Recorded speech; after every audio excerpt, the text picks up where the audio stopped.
Coming up tonight on YCN News, Dartmouth College is taking a lead this week in discussing how to reduce issues of sexual assault on college campuses nationwide.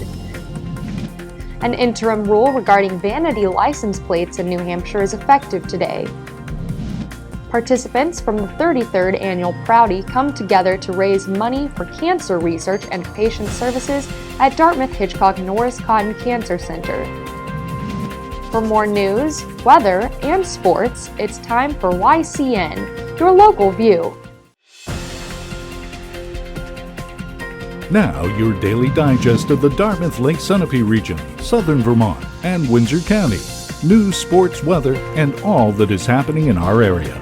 The news on YCN, your local view. Good evening and welcome to this Monday edition of YCN News. I'm Rose Spillman. Dartmouth College is taking a lead this week in discussing how to reduce issues of sexual assault on college campuses nationwide. And Dartmouth also is taking an honest look at its own needs to prevent campus assaults and sexual crimes from happening. Earlier this year, the Federal Department of Justice issued a report naming colleges and universities across the country with instances of unresolved or unreported campus rapes and physical exploitation by students against other students. Those who made the list included prominent and Ivy League schools, including Dartmouth, Harvard University, and its law school. Taking place this week on Dartmouth's Hanover campus is the Summit on Sexual Assault on College Campuses, according to the college's calendar, Dartmouth Now. Representatives from several hundred college and universities are expected to attend, along with students and nonprofit groups. The summit began yesterday and runs through July 17th. Forensic expert Dr. David Lesak is guest speaker and presenter. Lesak and attorney Claudia Bailiff are working with Dartmouth administrators and educators on the summit's topics. This week's summit aims to accomplish two things. First, to begin taking a serious look at the problem. Second, to develop an action plan over the next 12 months to focus on what issues arise from this week's summit. Live free or die is the New Hampshire state motto, a motto seen on every license plate. Now, good news for drivers who like to jazz up their vehicle's two license plates with a creative word or turn of phrase, as long as, per state statute, it's not offensive to good taste. What defines a vanity plate as being offensive to good taste contributed to a logjam of 2,000 applications for vanity plates in New Hampshire. A Rochester man, David Montenegro, applied for several plates with phrases bad-mouthing police and government. His requests were denied. Montenegro took the case to court, all the way to the state's highest court. The state Supreme Court ruled May 7th more guidance is needed to clarify what phrase or letter combination can be allowed. What one Department of Motor Vehicles rules offensive may not be seen as such at another DMV's branch. Now, an interim rule regarding vanity plates is effective today, with language clearing up what led to vanity plate applications being put on hold around the state. State DMV Director Richard Bailey says application approvals can proceed. Bailey says 300 to 400 vanity plate requests are received each month. Money-wise, vanity plates boost the state's bottom line to the tune of $6.6 million each year. Of the state's 1.5 million registered autos, 162,000 sport vanity plates.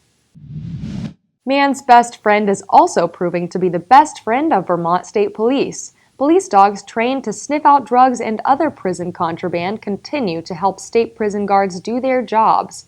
Canine searches can happen any time, including during hours and days when family members visit inmates.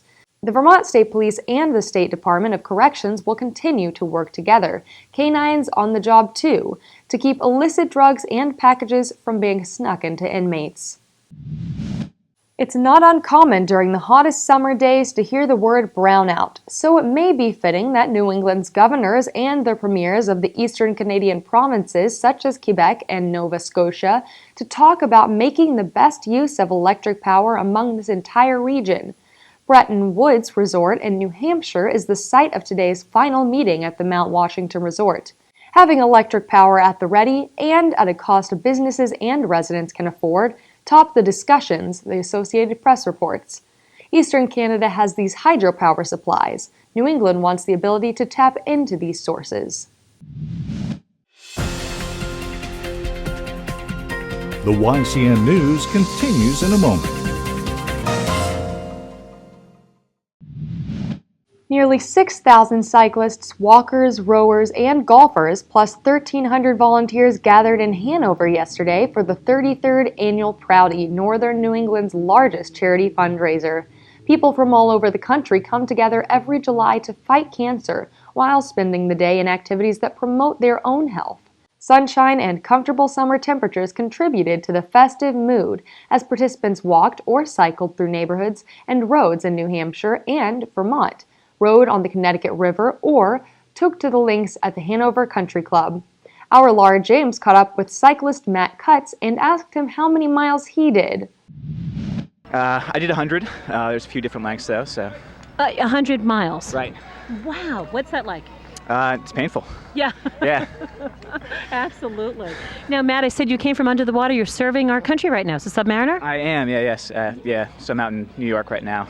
My goodness. And did you come back for the event, or what brought you to the Proudy this year? Yeah, so I was able to get some time off to come out and volunteer. They thought it would be a good event for me to participate in, so. That's great. Now, I understand your mom participated too. Tell us what she was doing. She did. She did the 35. Oh, 35 awesome. miles. I guess even his mom's 35 miles is better than anything I've ever done. But after finishing the events, participants returned to Hanover's Richmond Middle School to join the all-day Proudy party. Laura talked to Jerry and Craig Cohen and asked what they did. Well, you can ride 100 miles yesterday from Manchester to Hanover, and then ride today as well. And that's what I rode 100 yesterday. Jerry and I rode our tandem today. We raised, our team raised about $6,200, and of that we raised about 55, 56, somewhere in that ballpark. Begging, a lot of begging.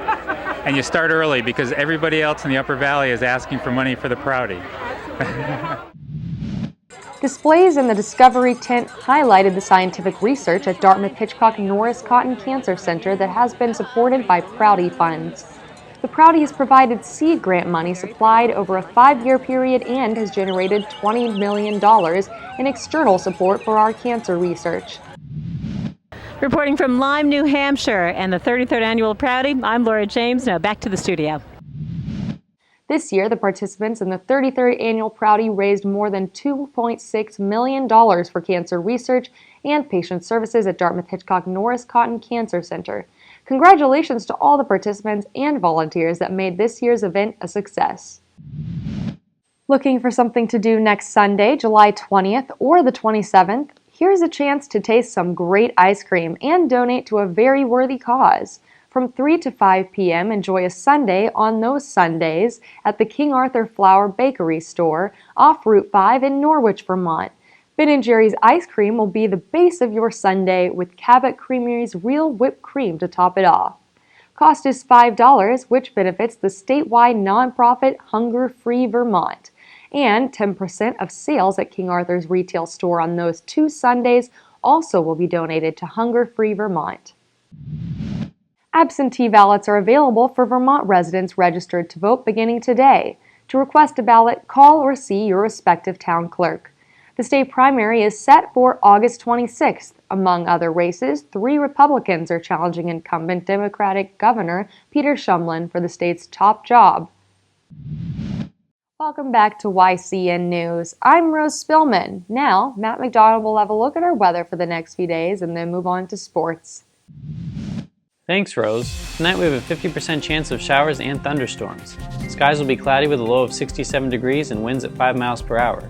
Tomorrow we have a high of 83 degrees with calm winds and a 70% chance of rain. Tomorrow night we have possible storms with cloudy skies and a low of 65 degrees. Wednesday we have a 40% chance of showers before noon with partly sunny skies and highs in the upper 70s.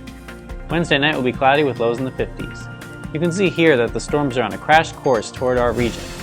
Enjoy the sunny weather if you haven't already, because we're in for some storms lasting till about Wednesday. Now let's see what's coming up on our community calendar. Tomorrow in Vermont, the Listen Community Dinner will take place in White River Junction at 44 Maple Street. In Brattleboro, the Select Board will meet at 6 p.m., and in Woodstock, the Select Board will meet at 7 p.m. Remember, you can submit local events from your community by sending them to news@ycnnow.com. And now let's turn to sports and the New Hampshire Fisher Cats.